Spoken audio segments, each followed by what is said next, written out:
It's a very touching story. It also shows the love of Allah subhanahu wa ta'ala, the power of Allah subhanahu wa ta'ala.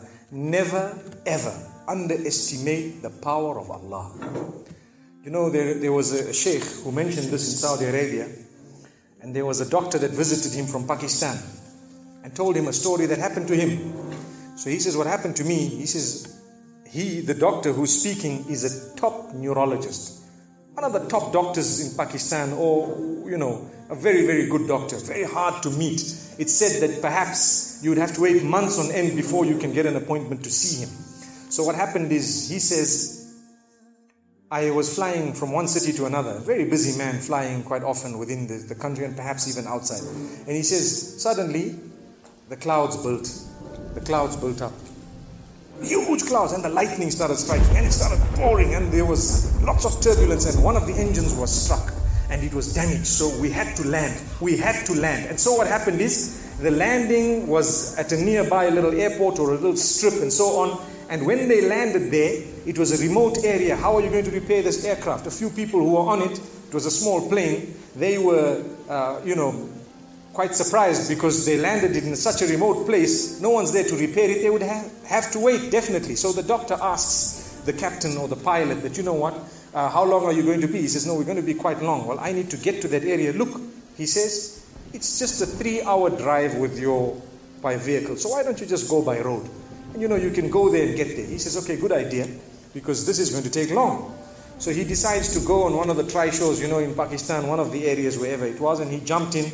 And as they started progressing, the clouds built again. And the lightning was striking, and the rain started pouring. And it was pouring so much that their vehicle could not move much more because of the mud and because of everything else. And so it was quite an open area with a bit of farmland. And after a while they realized, look, we're not getting anywhere.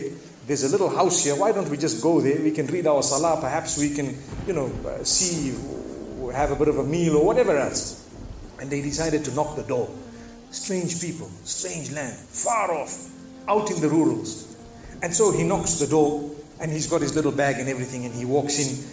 An old lady happened to answer the door after a while, and they spoke to her saying, look, this is what has happened, and we're going from so-and-so to so-and-so, and we just want a place, we want to read salah and so on.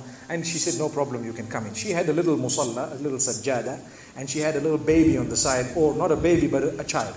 And the child, every little while, she's actually checking on the child, and she's sitting on that musalla, making dua and reading her own salah. These people fulfilled their salah, did whatever they had to. And when they were about to leave, they spoke to the old lady, saying, thank you very much, jazakumullah khair, and so on. And, we're going, what's happening to this child, So the woman says, look, the child is an orphan. And the child is unwell, not well at all, very sick. And we've been to all the doctors around. And subhanallah, I'm the grandmother of this child. The doctors have told us that there is only one specialist around who can help this child. And we tried to make an appointment, but they asked us to come 6 months later. And it's far away. I've been making dua to Allah ever since that day. Ya Allah, make it easy for us. The child is sick. Make it easy for us, Ya Allah. So the man says, what's the name of that specialist? So the granny says, he's Dr. Ishan. Immediately this doctor burst into tears. He burst into tears. Straight away, he burst into tears. Why are you crying? Your dua has just been accepted. For your dua, the thunder came, the lightning came, the engine struck, we came down, we came on the road, the rain came again and stopped us and so on. And do you know what? The rain only stopped after the question was asked. Now it happened. And now the woman starts crying. Subhanallah. And the doctor himself is telling the story, saying, that was me. It happened to me, he says.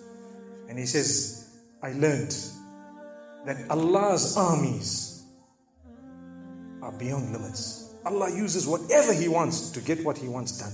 So, where in the wildest of the dreams of this person would they have felt or believed that the top man, whom it is semi-impossible to see without big appointments, would actually be driven all the way to the door, knock the door, come in here, read some salah, and they would have to serve the child here.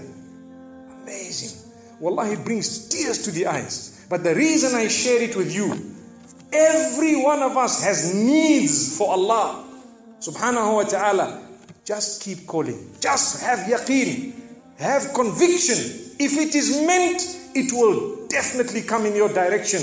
You know, we use the term by hook or crook, but I don't want to use that today. I want to tell you, by the mercy and power of Allah subhanahu wa ta'ala, it will happen. It will come to pass. May Allah subhanahu wa ta'ala bless us. May He open our doors. May He grant us all shifa. And may He make us firm believers that for Him, nothing is impossible. Wa sallallahu wa sallama wa baraka ala nabina Muhammad.